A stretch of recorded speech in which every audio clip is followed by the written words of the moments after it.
All right. It's time to do that awkward sports history podcast episode. I'm going to do my best to keep my mind on sports, despite the fact that there's a new Beatles song out completely consuming my existence. And let me tell you, Josh, I'm 100% okay with that. I know the Gators had a terrible loss over the weekend. Florida State remains undefeated, which for those from the Gainesville area definitely feel the pain. The Lightning don't know how to play 60 minutes, and the Bucks have lost 4 straight. Todd Bowles is slowly watching his seat get hot, but you know what? At least I have this to keep my heart whole. I'm telling you, man. I mean, do you have a big vinyl collection? I mean, I feel like if Oh, I I, actually do, yeah. yeah, I It's feel like like him for me, if since I had, I feel like if I had, if I got into that, I just wouldn't stop. I'm a collector at heart. I couldn't stop for a bit. Like when I was 12th grade and first 2 years of college, if there's something out, like I had to buy it. Yeah, There's like at least there's hundreds of dollars in a crate.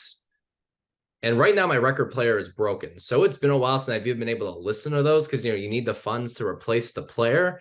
But the collection, if this was a music podcast, we would probably have gone through it by now. And I, like yeah. No, I think like you were saying, I mean, again, those things are always. I've always been fascinated with records of vinyls and all of things of that nature. I like to collect things. Obviously, if I had an unlimited sum of money, I would have basketball sneakers all the way up until here. So, I mean, it's one of those things that um, I have a few pairs, not too many. But when I was younger, I had like these things called McFarlanes. I don't know if you've heard of them. They're like these like football sounds familiar. yeah, they're not like action figures or anything. Like you could like insert player name on Google. For those of you out there that don't know what they are, they're like on like a stand, like a football field type of stand. I have like a lot of the older players. Yeah. They're pretty cool. Some of them are if you're a Yeah. big sports fan. Sorry to talk over you, but like I just pulled up on Google. I'm like, I remember these. I actually have a couple upstairs. I just don't think I just remember the fact that that's what they were called, McFarlane's. Right. Yeah. So It's a weird name for them, but yeah. Do you leave though you said you might have a couple. Do you leave those in the box or do you take them out? I believe they're in the box. I think it's one of those things where I just, when you buy something intending to open it and then you don't. Yeah. It's like childhood me never would have kept them in the box. I think it just came down to it got put down and I just never got set up. Right. Yeah, and I But mean, I think yeah, like for those, like one of my friends had them, and he had most basically all of his in the box. I basically had all of mine out of the box, because I was never planning on like reselling them. Like I understand the ones that like some of them are like more rare than others, and you can kind of buy them and resell them. I got them to collect them, so that's why I had them, and I would take them out and just kind of set them up. I would organize them by like whatever team they were on or whatever you division. So gotta. yeah, it was cool though. Good memories. Good memories. Yeah. No, it's fun to look back at. Like honestly, I wish I had some of like the Star Wars stuff still. Like I know that's not sports, but it's the same idea where it's like I'd have all the rebels and then the Empire or the separatists and all that. But before we go too far off on a tangent, let's start off with Gator football. I mean, look, they weren't favored by much against Arkansas, so you really can't say by the numbers it's a massive upset. We know this was a team that had lost by single digits 5 times to like the Alabamas and the Ole Misses of the world, but still, it was supposed to be for the Gators, and at least for Billy Napier, that the swamp was the shield. That no matter what happened, I'm not saying they were going to beat Florida State at the end of the year. I'm not going that far at all. But it was supposed to be that as long as you're surrounded by the 90,000 fans packed into Ben Hill Griffin Stadium, you're going to at least get those wins. That false sense of security was completely shattered back on Saturday. Whether or not you talk about the missed game-winning field goal, the lack of defense in overtime, or the fact that, they gave up 14 points within the first couple minutes of the game, the home crowd was unable to help them out. And it's going to be a really tough look for Billy Napier. I'm not saying he's fired. They're not going to fire him after this season.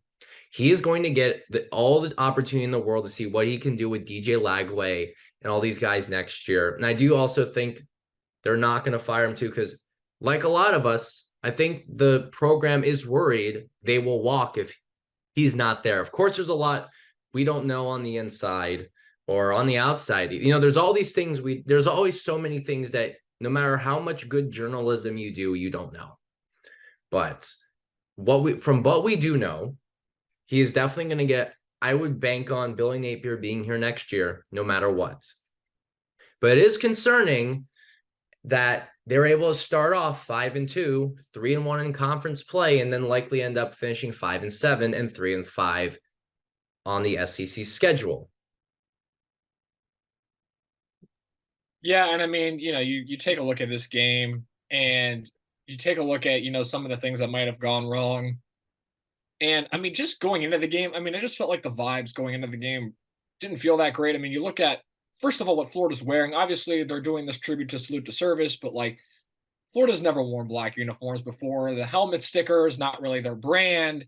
Playing at home, and it kind of feels like for the last couple of years, Florida's using their home field as kind of like a life preserver from a complete and utter like collapse from underneath. It's like the last resort to what's keeping Florida like basically was trying to keep them alive per se. Because I mean, if Florida were hypothetically not playing at home, I mean, who knows how many wins they'd have? I mean, they have the one against South Carolina, but effectively gets undone this week with the bad loss against Arkansas, who had only won 2 games coming into the game.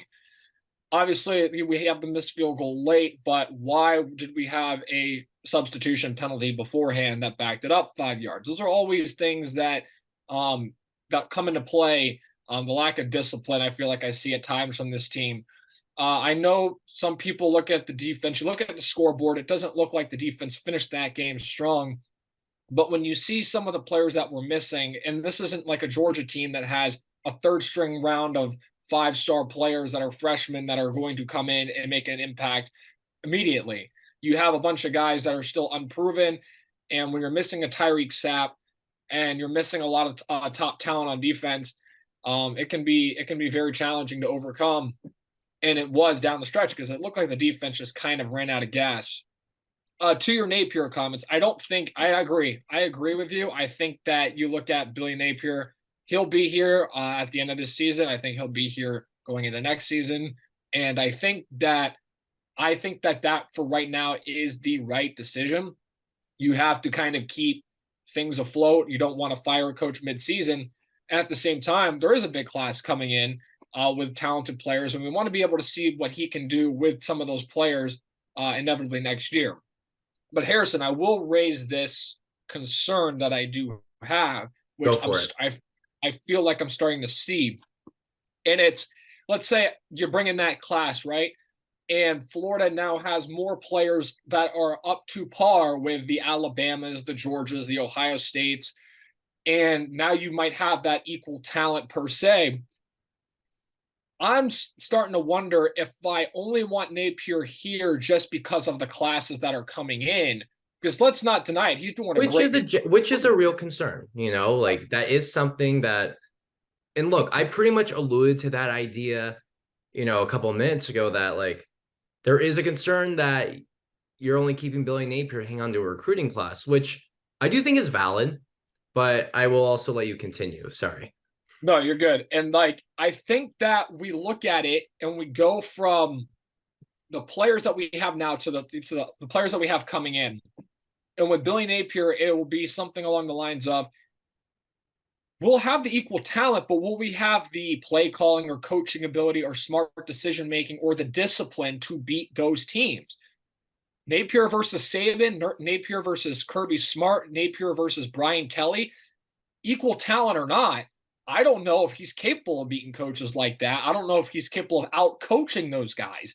So I think something along the lines that we might see down the road is we get these players in, we're competing against some of these better programs, but down the stretch, we're still coming up with the same result, which is a loss or a handful of losses, and the record doesn't get that much better.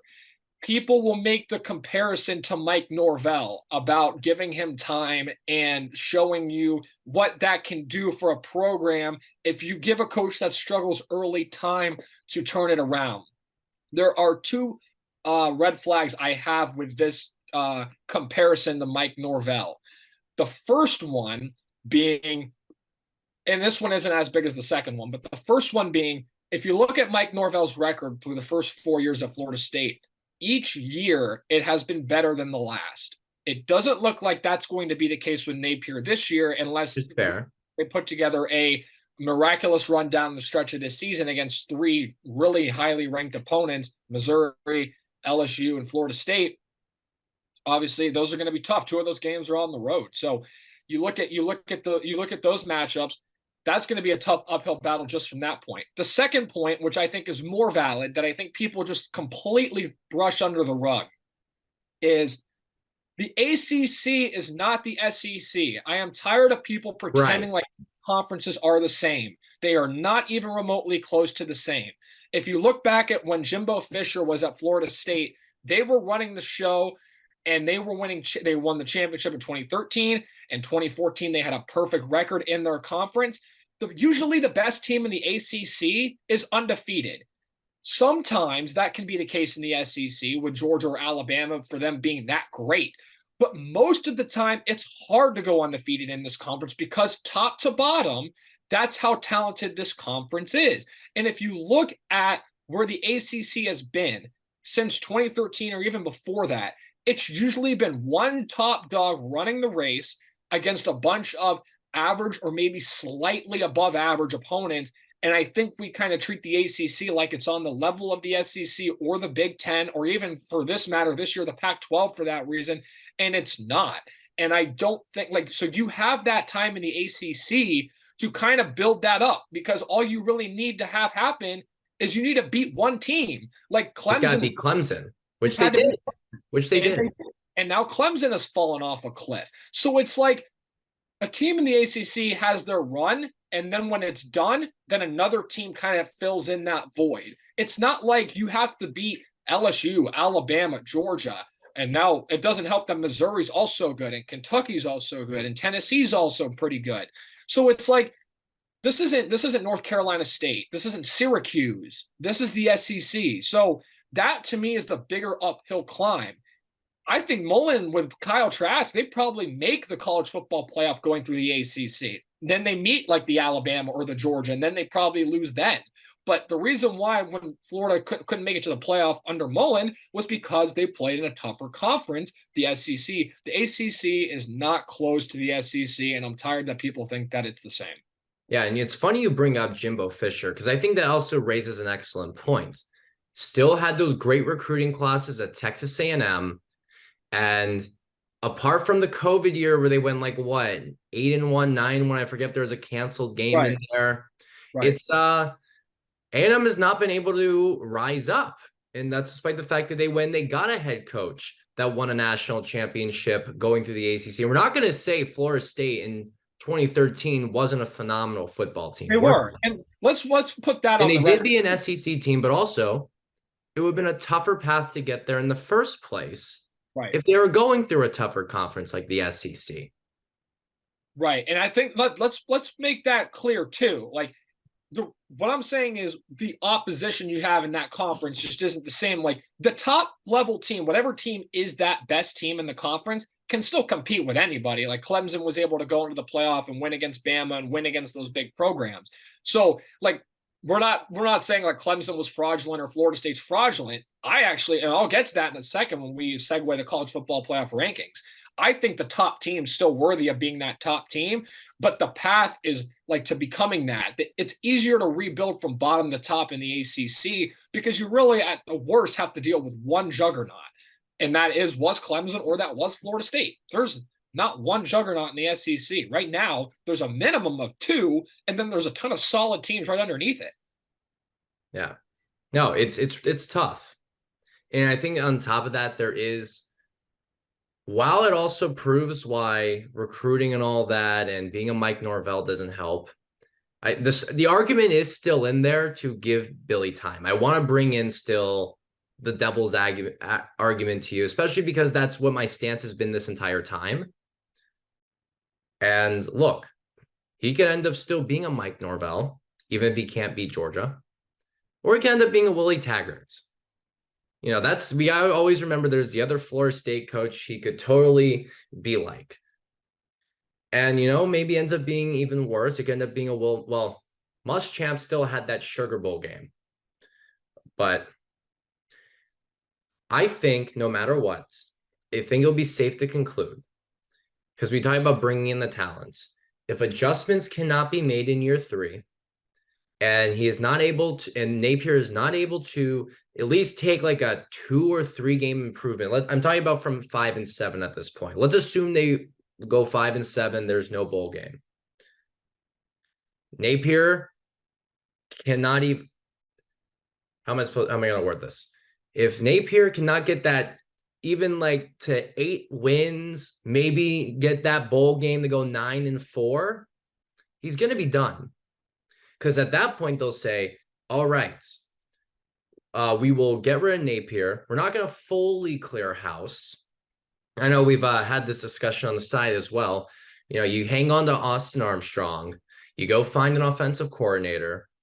Keep most of the staff intact, but you just change who is the general. And maybe you see if that works. But that's after next year. And you also have to be aware of the fact, too, speaking of the SEC, that the 2024 schedule is actually very difficult for the Gators. You know, you're swapping out a lot of the usual opponents. I don't think they play South Carolina next year. I'm actually going to look at this now. Yeah, they're going to play Miami. They're going to play UCF. Not that they've played so well this year, but, you know, those will at least be in the swamp. You got Georgia, Florida State. You have Kentucky, who's been upset season now for a few years. LSU, Ole Miss, A&M, Mississippi State, Tennessee, and Texas. All teams in which, and Ole Miss is already a good team. Mississippi State and A&M at any point could just suddenly be a team that wins 8 games and is a trap team. So Florida has to deal with that next year. Do you give them any slack with a tougher schedule, or do you still just have to go with the mindset of if he can't win at least 8 games and then go win a bowl game, he's done? Look, and I think part of it starts back with the point that I was making about the comparison with Norvell to Napier and things like and that nature. Like, my bar is lower. It's harder to do. It's harder to do in this conference because of how many teams there are and how many good teams there are every year and how many good coaches there are in the conference as well. And I think that, you know, you look at what has kind of transpired. So long, you know, the number one thing is eventually at some point you're going to have to start winning some of these games, right? So like, right. you can't like for example, if they lose to Georgia next year, but they beat LSU or they beat Florida State, or they find a way to beat a ranked team on the road, or they find a way to win a game that maybe they're not supposed to, maybe there's a reason, there's something there that you can say, oh, we can build off of that. But like, to the point, again, we're bringing in a nice class coming in. So again, the excuses go out the window once the players get here, and you have to start figuring out ways to win against some of these opponents in the SEC. Because again, I know the standard hasn't been what it was at Florida, but 6-6, 5-7, 7-5 doesn't cut it really still at the end of the day. So it's one of those things where it's like you have to start winning games, start looking at 10-3, maybe even like a 9-win season at least. So it's one of those things where it's like, if he's not able to do that in year 3, you look at, you know, what could be the options going forward. And I mean, I do like the possibility of Austin Armstrong. I get that he's young, and I get that's like the age-old excuse, but I think that him being young actually works in his favor per se, because I feel like he's somebody, because of his age and because of his limited experience in this game, he knows what he does well and he knows what he doesn't do well. And he'll go out and get somebody that does whatever he doesn't do well, if that makes any sense. He's a defensive guy. For sure. He's a defensive guy. I think he'll go out and outsource some offensive help. I think again, if you look at this class coming in, a bulk of it's defensive players. And we give Billy Napier a ton of credit for the recruiting, but their recruiting staff is larger than most teams. And you have to think about like the amount of players that are coming in. You have to think about the amount of effort the all of these positional coaches put in every week to recruiting.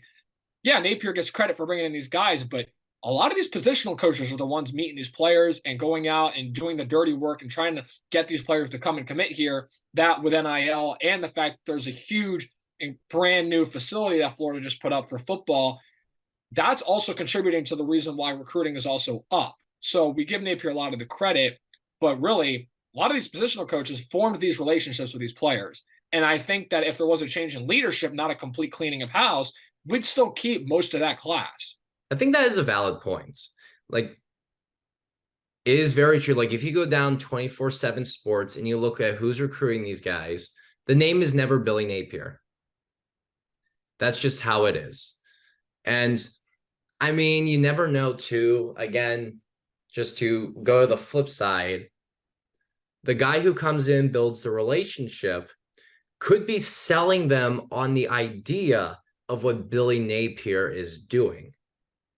Even if you have that relationship there still, and the guy is there, if Billy Napier is gone, you might have a player go and say, hey, you sold me on this idea, and now that idea is no longer here. What can give me a reason to still be here? Because I was sold on the idea of Billy Napier, and now there's no Billy Napier. What does that's under the guy idea have to say? And that's a good point. And that's under the impression that every recruit came here because of that hypothetical that you brought up. Maybe they came here for the NIL. Maybe they came here for the new facility. That was the point that I'm kind of trying to make, is like how much of it is the plan that Napier has in place. I think we're starting to figure out what he is, though, because when he was at Louisiana in the Sun Belt, he was out recruiting Sun Belt teams, and that translated to wins. When you can out recruit in that conference to get superior talent, you can win games because you have the better players. It doesn't matter how well you recruit in the SEC. It's the SEC, and those players right on the other side of you are going to be just as good if you're even doing the best that you can at the recruiting trail. So you got to also find a way to do more with less, find ways to win games you're not supposed to win, clean up the discipline issues, and show that leadership that you've been preaching. And you know what? At the end of the day, we haven't seen that yet. And I know it's only year 2, but again, this is the SEC and the clock's ticking, and you've seen teams put it together faster. Even in the SEC, Heupel in year 2, Kirby in year 2, Saban in year 2. It's been done. So yeah, you kind of want to look to see for results and an uptick in at least in wins. If you finish 5-7 this year, you better at least win 7 games next year. I mean, if you're not improving, then what are we doing here? Absolutely. And one more thing that might even keep recruits here, and we haven't even touched up on this at all yet, is just the fact that no matter what, Florida produces NFL players. There is a very decent chance, if you attend the University of Florida, this is especially with defense now, if you're looking at Austin Armstrong, you're thinking, DBU is back. And if you go to the University of Florida, it doesn't matter how many games you win, you're going to be a pretty good NFL draft stock because you went through this program, no matter who the coach is. Because there were McElwain guys who got drafted high under Coach Mullen. There's still been a couple, perhaps some Mullen guys who are still able to go to the NFL. But we'll see. But for now, Josh, your final thoughts. Yeah. And I wanted to, harp on the DBU thing that you mentioned. DBU's back. DBU never left. I mean, if anything, DBU took a year off, maybe this year with the rotation that there is on the back end. But again, got some corners coming in. Xavier Filsaime, I don't know how to pronounce his name. He's a top ranked corner out of high school. But even in all the winning years and the losing years, Florida's usually had an anchor back there, looking to hopefully get another one of those guys next year. But yeah, from Vernon Hargraves to Tabor to Matt Elam beforehand to Joe Hayden to Major Wright, the list goes on. Chauncey Gardner-Johnson. I mean, they've had a number of these players that go out there and make those plays. So that's something that is always been part of the Gator standard, and I expect it to continue down the line, regardless of who is at the helm. But yeah, I think overall, you know, shocking way to go down at home uh, for Florida. But again, it's there's growing pains. It's year two. It's a tough way to lose. Some games you aren't supposed to lose, but you do. And now we'll see what Florida's made of down the stretch against three what I think are superior opponents. Yeah, let's see for the Gators. Next is, yeah, I just want to make sure it was LSU, not Mizzou. Absolutely, coming up. Yeah, heading to Death Valley. I know LSU has a no defense whatsoever, so Florida will probably have a chance to at least get some points on the board. But I think that offense is just way too strong for them to handle, as good as the defense is. So, but for now, on the Death Valley, I'm sure we'll have our thoughts when we get back to this episode next week of more Gator football talk. I'm Harrison. This is Josh. You're listening to the Awkward Sports Podcast, and we will see you next time.